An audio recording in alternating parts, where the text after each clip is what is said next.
have rightfully taken responsibility for what happened, convened the ARB, and you're implementing its recommendations. But as I said in my opening statement, we need to be clear-eyed that there is blame to share right here in Congress.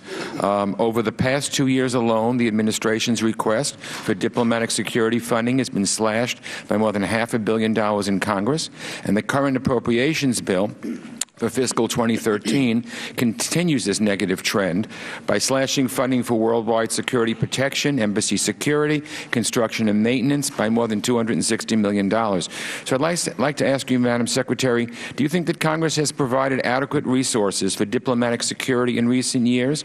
Can you talk about security priorities you have not been able to complete due to an inadequate budget? And what advice would you give the committee as it considers funding to protect our diplomats? And I want to also add, what would happen even worse to the security of our diplomats and our diplomatic facilities if there is a sequester or worse, a government shutdown? Has the State Department begun planning for the dangers of Congress not agreeing on a budget? Well, Congressman Engel, this is a bipartisan problem. Since 2007, the Department has consistently requested greater funding for embassy construction and diplomatic security.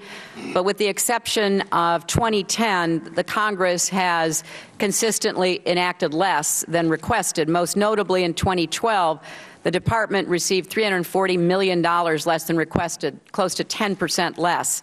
Now, over the last 2 years, cuts to the embassy construction, security, and maintenance budget was almost 10% of that as well.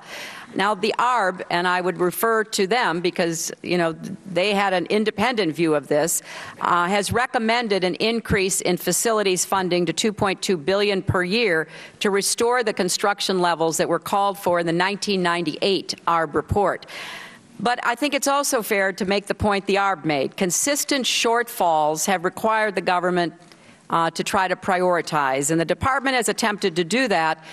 But I do think that there became a culture of reaction, you know, as the ARB report says, husbanding resources and trying to figure out how to do as much with as little as possible.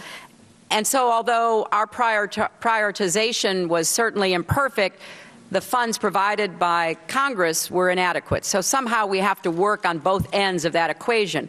Now, what can you do? Well, first of all, we came up with a request to the legislative and budget staffs for transfer authority language, namely taking money we already had in this budget and letting us move it quickly to do what the ARB told us to do. More Marine security guards, more diplomatic security guards, more construction and upgrades.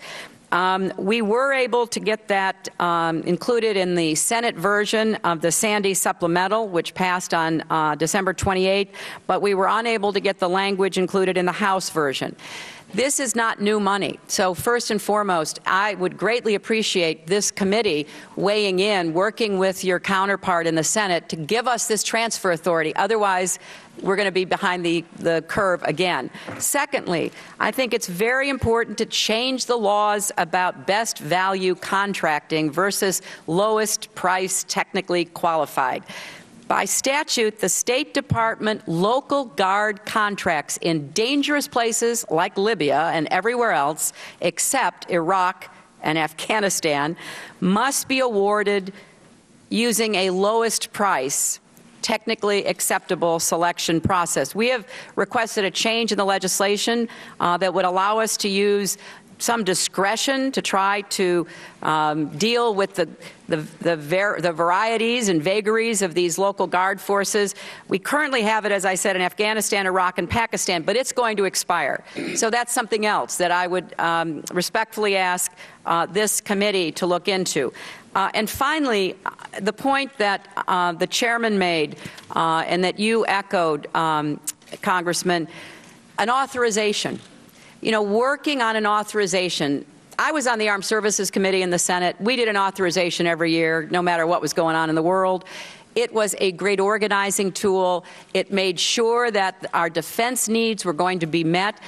I believe that in the world in which we're living, our diplomacy and development needs are very important, but we don't have the same focus. And so working with the Senate Foreign Relations Committee on an authorization where you can look at everything and you can have subcommittees really delving into all of these different issues, coming up with an authorization, I think, would be a great step forward. Thank you. Thank you, Madam Secretary.